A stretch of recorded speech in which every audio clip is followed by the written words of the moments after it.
Good evening. Good evening. Leeds United have won a game of football. I'm buzzing. I'm Johnny Chick. We've got Adam Henderson, Kieran Archer with me. Welcome back to the Bremner Square Podcast. Adam, how are you doing? Well, buzzing. I feel absolutely fantastic, and I'm quite eager to go through this. Really, I mean, there's times when you don't feel eager to go through it, but no, I'm absolutely buzzing. Yeah. I was going to say, Kieran, you put on the WhatsApp chat, you're actually sort of looking forward to this one. You couldn't wait to, I thought you were going to bring the podcast forward from 6. You were sort of like, can we do it now? Yeah. I've missed a few when we've lost this season. I'm thinking the very first podcast of the season against Manchester United. I conveniently happened to be moving away from uni that weekend. Very convenient. Last week as well, I was busy on the Monday that we were recording. Yeah, I promise that I don't actually just miss it when we lose on purpose, but it does seem like I'm only here when we're winning. I mean, we don't always, we never really record the podcast after the game, like straight after the game. So I think you're going to get some very raw emotion from us. Before, I'm just going to deter from the West Ham game slightly. Kieran, I want to talk to you about the Kieran Archer derby that happened over the weekend with your two footballing sides of Liversidge against Hebburn Town. Did that play this weekend? Yeah, that was. It's a bit of a weird one. Obviously, I enjoyed working with Hebburn. They took me to Wembley with them. So the only reason that I'd left is because I'd moved back to West Yorkshire. No offence to Liversidge, because I've absolutely loved every minute since getting involved with Liversidge. Just a great team, great people to work with.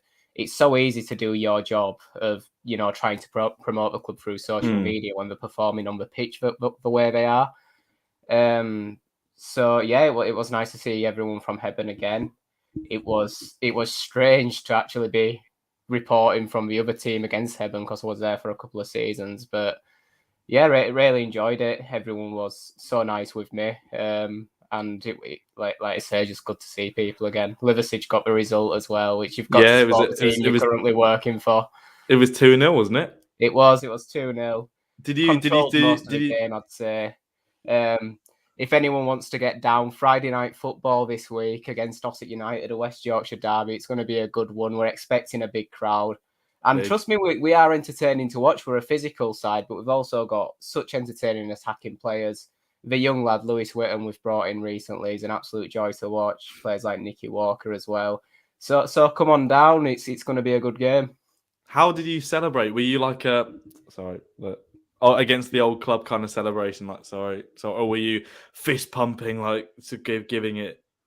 I didn't show any kind of emotion when Liversidge scored. I just focused on writing the goal tweet. Like usually I'd let out a little get in before writing the goal Liversidge tweet, but no, I just focused on the job.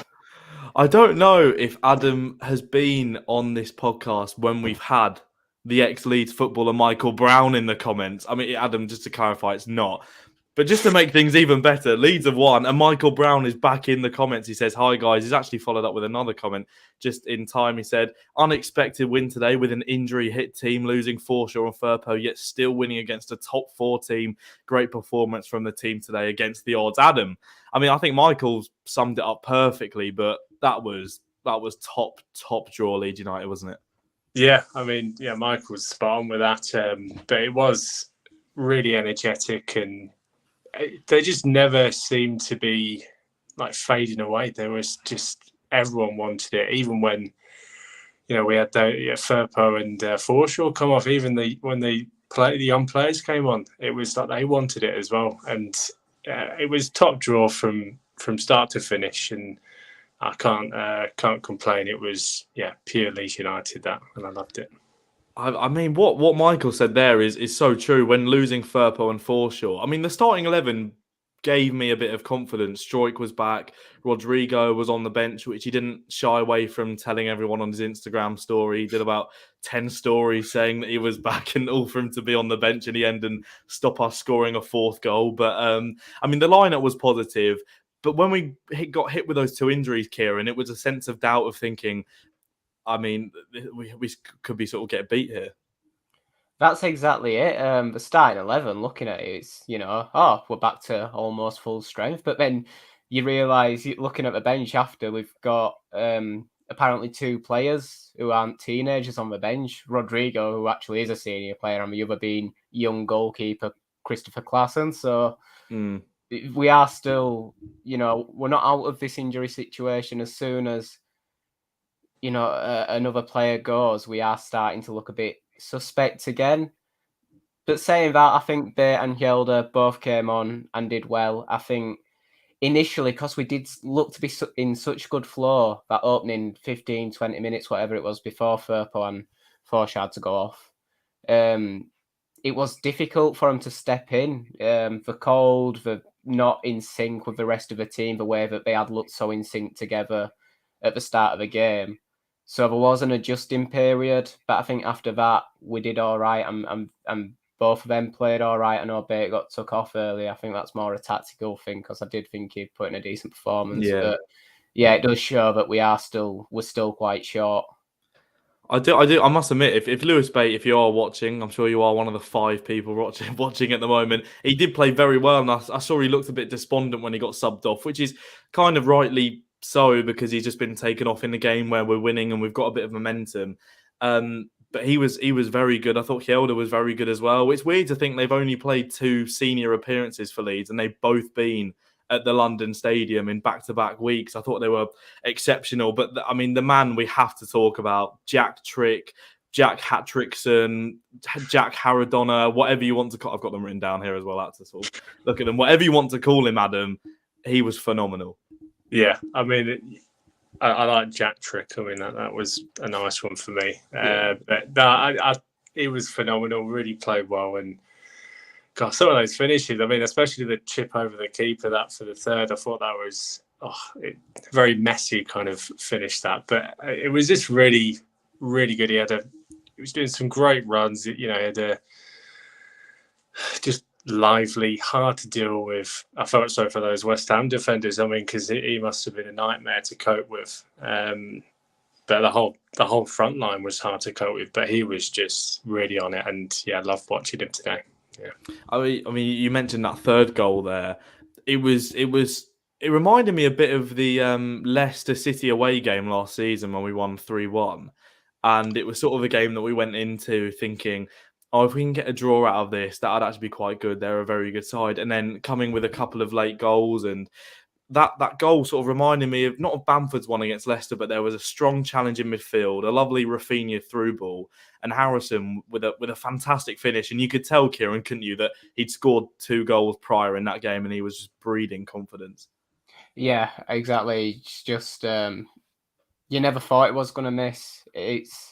He was on for, I think, a first senior hat-trick in his whole career. And he'll have been aware of that, but he was absolutely full of confidence. And you think back, he hadn't scored a goal this season until Burnley a few weeks ago. And this season, for so much of it, we've lacked a focal point with Bamford away, with Rodrigo out. We've been looking for a focal point, and Dan James has been playing him a number 9 and struggling with it. That's not his fault. He's had to step in there. But it's usually been Rafinha having to step up and get among the goals. And Jack's struggled this season at times. But he is a fantastic footballer. He seems like he's back to full confidence now. And I'm sure that he'll chip in with a few as well. And when you've got players in different positions chipping in with goals, then, you don't need a number 9 that scores every week. Just someone who can work hard, do a good job, press the back line, and maybe chip in sometimes himself. And I think Dan James is capable of doing that at least. Is Jack Harrison our second top goal scorer now this season? I don't put you on the spot. Maybe don't need a definite yes or no. Obviously, Rafinha is like flying high in the top position, but he's on 4 now, Harrison, isn't he? Because he got the one against Burnley. I can't think of anyone. James is on 2. Bamford's on 2. Rodrigo's got 2 or 3. I think he might be second top goal scorer at the moment. I might have to do a quick check on the old football app. Michael Brown is flooding the comment section with comments. You can tell we've won today. He said he was watching quite a few West Ham podcasts during the week, and they were confident of beating Leeds today, given the fact they have won the previous 4 meetings since Leeds won promotion to the Premier League. He's come with stats as well. what a life. I mean, Sky brought it up before the game. Moyes has won all 4 meetings against Bielsa in all competitions. This was Bielsa's first win. But I mean, Adam, we were sort of saying before we came on, we sort of had a bit of revenge in us this time. It looked like we were really going for sort of getting at them for the VAR mistake that happened last week. That sort of gave us an extra sort of motivation to go and get 3 points this week. Yeah, there was an element of revenge, I think. I think we've sort of had their number on kind of how they were going to play today. I mean, West Ham they don't really change much similar to Leeds, really. So I think we matched them, and we had, I think we, cut a lot of their balls out, a lot of their possession play. We pressured them well, and I think they really struggled to deal with that. And that's something that I think Leeds would have worked on to do better. But there was revenge, and it was sweet revenge. It was fantastic. Yeah. Well, you said like tackles were flying in. It just reminded me of Leeds of old, of Leeds of 3 seasons that we've seen, because we haven't seen it this season. I know we've had a couple of wins against Norwich, against Watford, against Burnley, but we haven't. I don't think we've seen the Leeds United that we've known and loved for the last 3 seasons under Bielsa. But that today was the first time this season I've come out of a game properly pumped with the result and the performance, because I've come out of Ellen Road pumped after beating Palace 1-0 in the last minute after a 90th minute penalty from Rafinha. But that wasn't the same feeling of we played well and we deserved it. And Kieran, that's undoubtedly our best sort of result and performance of the season. Yeah, it definitely is. I'd say I thought Burnley we looked a bit closer to his usual selves as well. And today, like you say, that is more the Leeds United of last season. But it is encouraging, especially since it's in the league. It's 2 performances in a row now where we have looked more like as usual selves, more like. Of course, we're unbeaten in the league, aren't we? In 2022. Yeah. We are, aren't we? Sorry, that's just come to my head. Sorry. Brilliant, yeah. So that's it. We came good after the new year last season, and it looks like we might be doing it again. We had a slightly worse start this season than last season. We were in a better position at the midway point last season, but we definitely got even better as the season went on, and it looks like we could be repeating that. I mean, Statman Michael Brown is back again, confirming that Jack Harrison is second top goal scorer for us this season. He's got 4 then, so Bamford's on 2, James 2, Rodrigo with 2 as well. So, I mean, it tells you it doesn't take a lot to sort of get into our top scoring books. It just gives you 2 games, but we scored 4 today, I like to think. I don't think it was a 3-2 game. I like to think it was more of a 4-2 game, Adam, because we did score a 4th. We had the ball in the back of the net. Disallowed. What were your thoughts on that one? To be honest, I mean, I thought he should have stood. I mean, I think if there was any kind of like interfering with play kind of thing, I mean, the ball was already in the net practically. It was past the keeper and the last defender. So, I mean, Rodrigo just just put his hand over his head and was just trying to defend himself from getting hit by the ball. But I don't see how he was interfering with play at all. But yeah, I mean, I think it should have stood. It felt a justified goal, and but yeah, obviously, there's more to look into it. But I think for me, it was a goal, and I think it should have stood really bad. That's just me. Me and my dad did the stupid thing of seeing the last defender on the line, thinking that was the point of offside, thinking, well, he's on. There's no goal. Sort of forgot there wasn't a goalkeeper and the second defender. We're thinking, well, how's that been ruled out? I mean, Kieran, I don't know what thoughts you share, because my friends who are non-Leeds fans have been telling me, well, he's offside. It's touched him. It's offside by the letter of the law. Yes, but it's going in. It's going in. I think that's why it comes down to. It's touched him because he's not interfering with play. The fact that Rodrigo is there doesn't have any kind of difference in the way West Ham defend it. It's not the same as Meslier struggling to get the ball last week because Jared Bowen's in the way. He wasn't interfering, though. He wasn't interfering. He wasn't. No, Jared Bowen, he wasn't interfering. Well, no, interfering with play doesn't count for Jared Bowen. I'd be interested to see if Melier didn't save that strike from the edge of the box and they had to score from the follow-up where, the offside had to come into play, whether Bowen would have been interfering in an offside position had that gone in.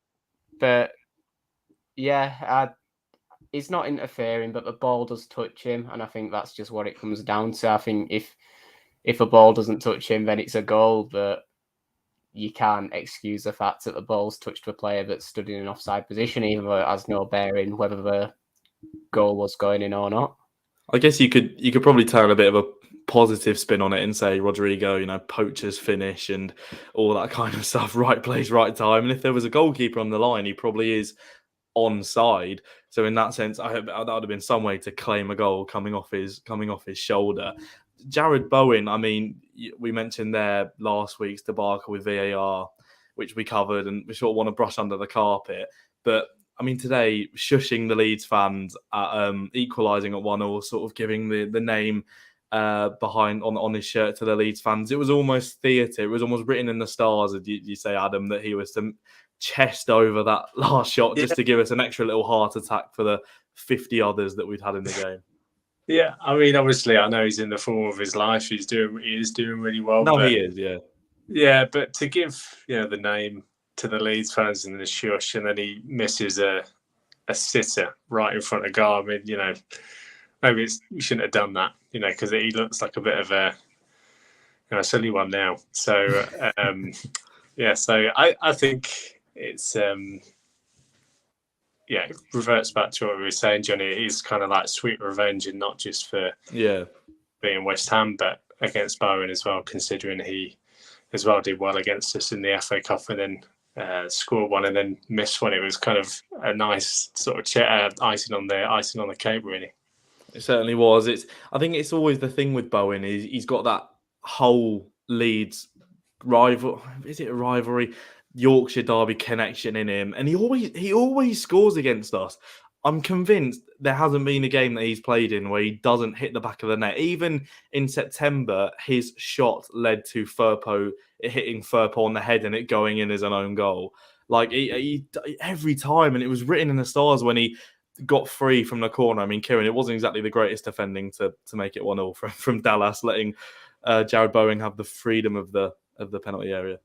Yeah, it's one of those where it's a hugely positive result and performance in general. Like, we're on top, we deserve a win, but it's easy to forget about the kind of improvement points, but you still do have to make a note of them. And we looked poor defending set pieces throughout. I think West Ham must have got the head to every single attacking corner. Yeah.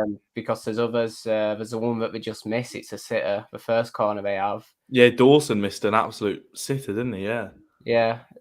So that's it, and we do need to make a note of that. And West Ham are extremely difficult. We've got a lot of height in there, and we don't have the same average height across this team, so we're not really equipped to deal with it. But we do need to find a way for when we play against these teams. And another little note as well, that Bowen chance at the end, after such a hugely positive performance, the worst thing you can do is throw it away by falling asleep at the end. And we haven't woken up. We haven't been aware of the quick free kick. We've just expected West Ham to pile everyone forward and pump it into the box. And they haven't gone for that. They've tried to catch us asleep. They have caught us asleep, and it's almost cost us. So we need to be aware of that. And it's annoying that I'm saying it's a bit of a let-off, because it would have also been a bit of a smash and grab for West Ham to get the point. Yeah, it's a bit of a let-off for us. Yeah, I mean, when they took that free kick, when they got the free kick, me and Adam were saying beforehand, why we're trying to almost Cruyff turn players on the halfway line in the 94th minute, just get it to the corner. I really like how we like to continue playing Bielsa's ways, and there is a plan A until the 94th minute. I was saying to my dad, we've been so frustrated with Wolves, Burnley, time wasting from minute one. Do you think we could almost be a bit better in that tactical sense of winding down the clock and just being a little bit more, maybe not nasty, but tactical in the time wasting sense, Adam? Yeah, I think we could. I mean, there was just moments like, nearer the end of the game where we're just doing silly things with the ball. And it was like, sometimes just just hold on to it. You don't need to hoof it up the pitch all the time, or you don't need to try and take somebody on. Just try and pass it to someone, or even just slow down, calm down, and just try and get to a corner, or try and get to where you've got a group of Leeds players where you can do some nice passes. But yeah, I mean, what Kieran was saying at the end there, when we fell asleep, it was just keep alert, keep away. The game's not over yet. And it was really frustrating. I mean, thankfully it was blazed over, but yeah, just things like that, and just closing games out, seeing games out, I think we could be better at. But yeah, it was frustrating when we were doing silly things with the ball. I mean, if these are the only sort of negative things that we can take from the game, that we maybe don't see out or win better, then that's completely fine by me. I mean, the results, haven't actually checked the table, which I'm surprised I haven't, because that's usually the first thing I do. I think we're up to 15th, leapfrogging Everton, who have just sacked Rafa Benitez as well. The results for us on Saturday went our way, in the sense that Newcastle and Watford drawing. I think Norwich beating Everton is just plain funny for Everton, to be honest. I wasn't looking at Norwich thinking, oh, maybe we can. Cause, I mean, Burnley have got about 20 games in hand. They almost haven't played a game this season, so they'll be looking at Norwich. I'm not saying we're safe, because this is going to look incredibly funny in May if we go down. But I think those 2 wins against Burnley and West Ham have really sent us clear now. And it's just fantastic to see. Michael Brown has been, when I say flooding the comments, he does say, I'll keep them coming. I was going to say, anyone who's watching, keep the comments coming, what you thought about the win today, any stand-up performances, etc. Michael Brown said, I just hope Forshaw and Firpo injuries are not long-term. We need them back for that big game against Newcastle at the weekend. I mean, one of the players has mentioned there, Adam Forshaw, signing a new contract in the week here and keeping him until 2023. Does that mean he's got an extra 11 months on his contract? I don't know if I expected it to be a bit longer, but fantastic news for him, for the fans, and just shows his development from that 2-year absence has been phenomenal. Yeah, it has. I said when he first came back and put in a great performance, forgot which game it was exactly, but it kind of defies logic that he can go from 2 years without playing a game to coming in and kind of bossing a game in midfield. I think just an incredible story. And on the Forshaw and Firpo injuries, we're not privy to this medical detail that Rob Price has got, and even if we did have that information, none of us are trained physiotherapists, so we might not know how to read it. So the only thing that I can see is that we're up and walking. They both walked off the pitch. I've said it before, and it turned out to be a more serious injury than I thought, but it's only a positive sign. If they're up and walking rather than on a stretcher or being taken off on someone's shoulders, it can only be a positive sign, surely. Feel free to use that clip when on Thursday or Friday Bielsa goes, Forshaw out for a month, 2 months. Firpo has been flown back to Spain, all that sort of stuff. I mean, Michael saying that Forshaw was the last first-team midfield player Leeds signed. Well, actually, let's get on to transfer talk at the moment. Let's get on to it, because me and Adam discussed last week whether we want to see bodies being brought in, and we sort of discussed some names. But again, Kieran, I don't know if you've got any names on your mind. There haven't really been too many names linked to Leeds United this week. Well, that's it. Apparently, according to people from the club, when they've been talking to journalists anyway, they are working on things. There's been things done behind the scenes, but there's kind of that promise that work is being done on transfers, but there's no names in the press. And whether that's a tactical thing, making sure that no other clubs try and capitalise on our deals, or whether it's just they're not actually working on those deals, that'd be a bit cynical to say they're trying to keep the fans happy by pretending they're working on deals. Yeah. But whatever it is, at the moment, there doesn't seem to be any names being floated about. Any name that gets floated about, like the defensive midfield lad from Marseille that was doing the rounds. Oh, yes. What was his name? Those links seem to be, just kind of dismissed quite quickly. So it's difficult to say at the moment. I've got no idea who we're interested in terms of people that I'd like to see in. That's also hard to say because I don't know what kind of Messi, budget we're attacking Mbappe, this market Haaland, with. Haaland, Yeah, Mbappe, Messi, any I of don't think those? we're attacking this market with the kind of budget that we'd need to get Haaland or Mbappe, sadly. And I think even if we did have that budget, we'd struggle to get him in at the moment. Even with Haaland's links to Leeds United, I'm not sure he'd want to come in to help steer us further away from the relegation zone when he could be challenging for Europe. So Well, didn't he want to join us back in like 2017, 18 or something like that? And we said at the time like 3 million was too much, and he wanted to join a side that had Lawrence de Bock. It's all due respect to these players like Lasogga up front. Who else do we have in that team? Like Yoon and O'Kane, Caleb and he Ekuban. doesn't. Yes, Caleb Ekuban, the Lord Savior. I mean, any other like, and now he doesn't want to join a side with Rafinha, Rodrigo, Bamford, Forshaw. Yeah, but his expectations of himself are higher now. He was a young player just breaking through. You've got to ground Leeds yourself. would have been quite big. Now he has broken through, and it turns out he's incredibly good. So you've got to keep yourself grounded, though. You've got to keep yourself grounded. I mean, he's still young. Surely a trip to Leeds on loan. Dortmund are not selling him on loan. Might give him a bit of time. Maybe send him to the teams you're working at, Kieran. Maybe send him to Hebburn to give him a bit more help in the league. Yeah, I mean, maybe so. I'd love to see a player like that at our level. That'd be an interesting one.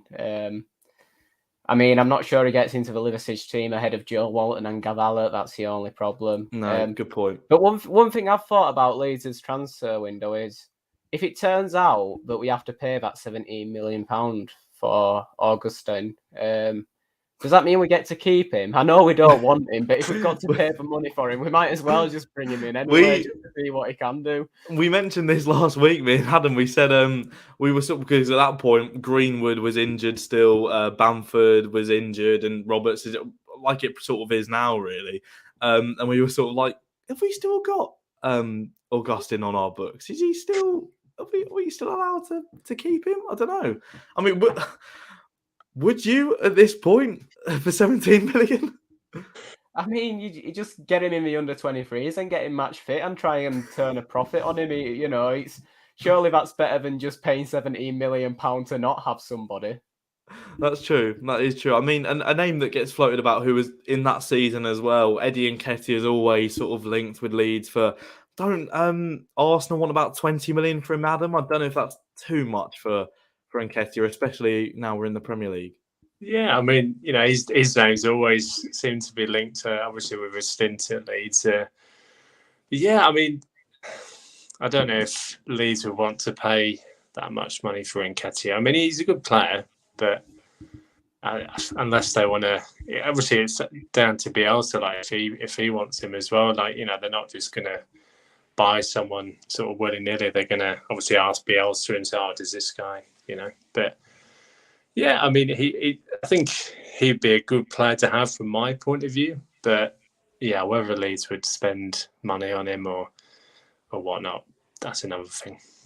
I mean, I not lost respect for him because I think he won us about 7 points in the title winning season. But when he did his best to miss the goal against us in the Carabao Cup, shanking it with his shin, spinning it into the side netting from about a yard out, and then did his standard phone celebration, put it on speaker to the crowd. I thought, no, he can't. I mean, he can celebrate against us. He sort of got called back to Arsenal in January. Here's a question for both of you. Because we don't have any names or concrete links to talk about. If Leeds aren't to sign a player in this window in this window, would you be okay with that, Adam? No, I think we can get someone in, but yeah, I think at least one. I think if there's not one, I think then it's not been very good at all, really. But that's my point of view. Yeah. Kieran, if we're not to strengthen, do you think we can rely with your Bates, Yelders in the side to keep us afloat? Well, the thing is, I think if we don't sign anyone, we'll still be safe. So yeah, from that point of view, I won't see it as a disaster. But the fact that we are struggling at the moment with so many injured players, we've been struggling for results at times this season, largely because of unavailability issues. I think for that reason, all the fans want to see a name, at least a name brought in, and it'd feel a bit like the owner's not really acting in the best interests of the club. If they didn't try and sort of bring a player in to help out the situation we're in. So I wouldn't be happy with it, but I wouldn't see it as a disaster. Well, playing sort of devil's advocate a bit, like you've said, because I agree with you. I don't think if we bring anyone in, we will still stay up. Is there a point of saying, well, if that's the case, unfortunately, it doesn't look like we're going to go and get European football as good of a start to 2022 in the league we've had. Is bringing in a body just a waste of money when everyone's fit? He may not get played, and you may be paying over the odds for him in January because that's what the January transfer market is, especially when it gets closer and closer to the deadline. You start spending ridiculous amounts on money of players. Adam, do you feel like because obviously you said you wanted bodies in, do you feel like that's potentially an argument? And this is purely just devil's advocate, that if you pay over the odds for someone who in the summer you may not actually want, like we sort of did with Augustine, then maybe it's best to hold back. Yeah, I can see that point. Like, you don't want to splash out money needlessly. You want to keep it, and it's not something you want to play with, especially as we said with the Augustine thing. Like, we don't want to be in another situation like that at all. But yeah, obviously, I think maybe it's a good thing that there's kind of maybe a delay if there is a name being brought in, because they're probably doing their research, which is thorough research and making sure they will be fit and they can play in this Leeds team. But yeah, we just need to be careful, I think, and just make sure we are going to sign the right player if we do sign anyone. When you say research, I sort of think of Kinnear, Orta, Rajazani sat on Football Manager or FIFA career mode going, what's his potentials like by 2025? He'll be good. We can maybe go for him. Michael's chucked in a name which I think, just for sort of rivalry and what's happened to him in the past reasons, I'm a bit sort of turning my eye a bit. He said, I'd love Leeds to sign Derby County captain Tom Lawrence. He scored 2 good goals in their win over Sheffield United at the weekend, very much in the mould of Pablo, and he would be fit in the Leeds style of play. Is it a bit rogue of Michael to put Tom Lawrence in the same bracket as Pablo? I don't know. I don't watch Tom Lawrence in and out. He had the drink driving case, didn't he? Part of that Derby side, which not too many Leeds fans are fond of under Frank Lampard. Kieran, how do you see that going down if Lawrence was to sign? And that is purely a rumour. There is nothing concrete about that one. He is a creative attacking player, so I think that's one area where a lot of Leeds fans feel we've been lacking this season. So from that point of view, it does fill a bit of a hole in the team. What I'd say about Lawrence is sometimes I feel like he flatters to deceive. He's hit a good free kick in his time, the occasional wonder goal. He's had some stunning performances, like he says, that 2-goal haul against Sheffield United. But he's very streaky, and he can go on runs of games where he's not really very effective. And I think from that point of view, do we need someone that can be a bit streaky, that can sometimes be anonymous and sometimes be brilliant? I don't think it'd be a bad name. I think he's a decent player, and if we could get him on the cheap, it'd be worth a gamble.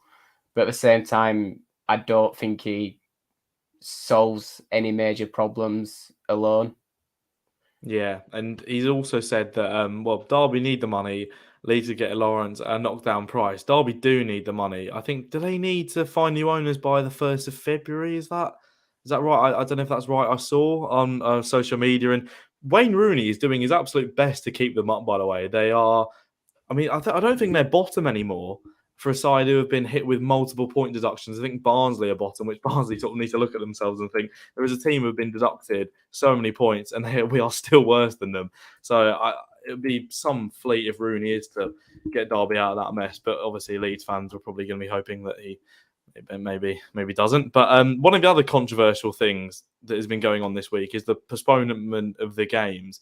North London Derby, which was meant to have finished by now, never started. Michael was saying that David Moyes was moaning that West Ham had to play a rearranged game against Norwich in midweek, where other teams who have a bigger backlog of games won't need to. But realistically, we're going to have to play Villa and Liverpool at some point in the backlog of games. Adam, what have you made to the sort of farce that sort of is Arsenal? Well, I've seen actually people stick up for Arsenal saying, well, if they can have the opportunity to postpone it, they've only asked. They haven't called it off themselves. It's sort of the Premier League looking at them going, well, yeah, we can postpone it. What do you make of it? I think when Leeds have played with the squad we've had, and we've had like real youth on the bench and also coming off the bench to play in the Leeds side, I think I always get a bit annoyed by it personally. I mean, obviously, you know, if Arsenal can get a game postponed, then that's probably good for them. But I think it's frustrating when, you know, we saw Leeds Arsenal and they battered us. I mean, our team was really youthful, but we didn't ask to postpone it, and it's, you know, it just irks me. But yeah, I can kind of see two sides of it, but I'm more leaning towards the side of I wish the game was on almost, because I think they should experience kind of what, you know, other teams have been through and what obviously Leeds have been through, in my opinion. If it was Leeds, Kieran, say this is Leeds versus Man United in February, we've got the same sort of injury, player problems as Arsenal. Leeds apply to call it off, get it called off. Are you seeing that in the same way as you are potentially with the Arsenal one? Well, we have had postponements ourselves this season, and I did say I think it benefited us. But it was a benefit to us a little bit. I think the difference with Arsenal, I was looking through the players list, and it's people like Cedric Suarez. He hasn't really been starting this season anyway. I know, albeit the man keeping him out, Tomiyasu, was also out, fair enough. But I went through and I counted, I think that's 4 first-team players, like 4 regular starters this season, 4 players that you'd say are from the strongest 11 out of the injury/COVID/AFCON list. And only one of them was a COVID case. The rest were either AFCON or injury. So it doesn't feel like a COVID postponement where these have been a bit of a thing because you can't legislate for COVID. You know, these cases just hit your squad, and what can you do about it? It's more an AFCON/injury postponement, whereas, you know, all teams have to deal with injury. You accept that you're going to get injuries throughout a season. You'll rarely be with your full best squad available. I think we've accepted that at this point, to be honest. If you've got players going away to AFCON, then you can legislate for that. You can, you know, start preparing people to come in and replace them for that few games. So it's a bit of a weird one. It's not really a COVID postponement. I think AFCON was the reason that the Premier League said that they couldn't get the game to go ahead. But you're right, in terms of how many COVID postponements there were, I don't think there were too many. I saw a phenomenal tweet from, I presume it was an Arsenal fan, saying, here's all the players that they've got out. And they included Ainsley Maitland-Niles on loan. And it was like, well, how do we explain to him it? That's not really a reason to call the game off. If we'd have gone up to the Premier League, well, Helder Costa's out on loan, Llorente's got COVID, Costa's on loan, all this, and it's like, wouldn't have really worked. And I don't think that's a reason. But if you are an Arsenal fan, it's arguably your biggest game of the season. They're both contending for the top 4. It's not like you're playing a Leeds or a Norwich, so they went and battered, who had very weak squads out. So from a selfish point of view, as an Arsenal fan, which I'm not, that made it sound like I was, if you are an Arsenal fan, I can kind of understand why they may be on their side. But either way, hopefully the next game for Leeds doesn't get postponed, which will be Newcastle at the weekend. Michael coming in with some fantastic early team news. Llorente and Roberts should be available for next week against Newcastle after their suspension. So after that fantastic win today, Adam, do they come back into the side for you? I think... Actually, Llorente, sorry, because Roberts is still injured, I should mention. I think Llorente, yeah, I think he would be fantastic to have back in the squad. Not that, you know, not discrediting what, you know, the defence did today, but yeah, I mean, Loriente has been very consistent, and I think he would be eager to play, and I think I would personally like to see him back in the squad. So yeah, I think definitely start him against Newcastle if he is, and hopefully remains fit.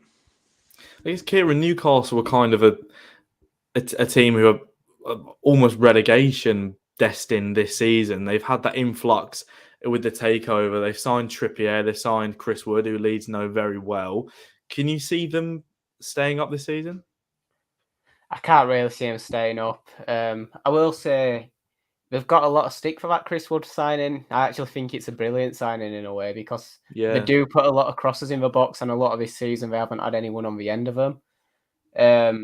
I think short term it's a brilliant signing, but for a club that apparently wants to invest a lot of money and eventually go on to dominate Europe or whatever, it's not a long-term signing for that project at all, is it?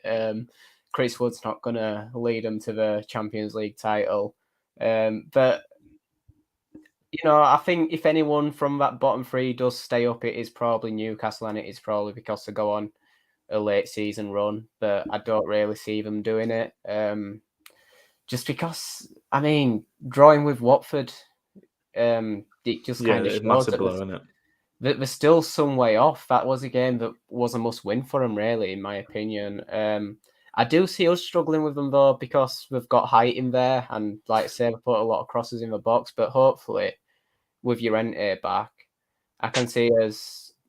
I think Bielsa has liked cocking the Calvin Phillips role the last couple of games, so... I can see Koch playing in front of the defence. Ayling, who was in at centre-back, I think, for a lot of the game. Him moving back into his natural position at right-back. And Stroud was really good, in fact, against West Ham. I see as your centre-back pair, and maybe shift Dallas across to left-back if it turns out Firpo isn't fit. It's a very good point. It's phenomenal how Bielsa can have a right-back, well, in a sense, two centre backs and a left back, and still put Ayling at right back, Koch in DM, Dallas out to the wing backs. It was phenomenal how it can look so normal, and then you look at the pitch and you go, right then. I understand what you said about the Chris Wood transfer, actually, Kieran, because I rate Chris Wood. I think every season he's been in the Premier League for Burnley, he's been their top scorer. He's got over 50 goals for them in the Premier League, which is phenomenal, really, for someone who you think doesn't actually realise always seems to get you double figures for a side who always seems to just survive beating the drop. Adam, do you think, as well as it maybe boosts Newcastle, and that's a bit debatable, do you feel like it almost relegates Burnley and obviously hinders them at the same time? I think it does in a way. I think it's a massive loss. I rate Chris Wood as well. I think you give him the service and he usually delivers. That Burnley side, it doesn't look the same. Almost, I know it's just one player, but they're really so heavily reliant on him. He's a different type of player to what they have. He's got the height, he's got the strength, he's good at bringing the ball in. So I think it's a massive loss. Whether they can find someone similar is another thing, especially in January when it's tough to find players. But yeah, it's going to be really tough, and I think for me that not confirms it, but it really will put them on gosh now. It definitely does. And in terms of the team that will be coming up against at the weekend in Newcastle, Callum Wilson looks like he's going to be injured. Kieran Clark with COVID could potentially be doubtful. Isaac Hayden out. So Maximan looked like he picked up a bit of an injury at the weekend, but he seems to be all right, Kieran. They're going to be weak. Obviously, they've got Chris Wood back in. I don't think it's as much of a 6-pointer now, but it's got to be a game we've got to be looking at and thinking it's a must-win in the sense that we can get the win. Yeah, it is. It's a game that we do need to win. Everything's feeling very positive at the moment. We've had a good start to the calendar year in the league, and I feel like losing at home to Newcastle, a side that's just looked quite poor, not very dangerous, had very little to offer all season, would it'd bring the mood down quite a lot, to be honest. And I don't think it'd put us in any immediate danger, but it is, once again, it's a result for a team that is looking at you as one of the people that can maybe overtake if I put a good run together. So it'd definitely be a bit of a blow. But saying that, even though I've mentioned that I think Newcastle have some of the things that we struggle against, I think I still back us to win that game. I still see us as a much better team. I think they'll struggle to match his energy across the park, and I do see us coming out with the 3 points. It's a very, very bold statement. We'll get on to the score predictions obviously soon. I've just checked the table. We've both played 20 games. They are 10 points behind us. So a win at the weekend would put us obviously 13 points clear of them.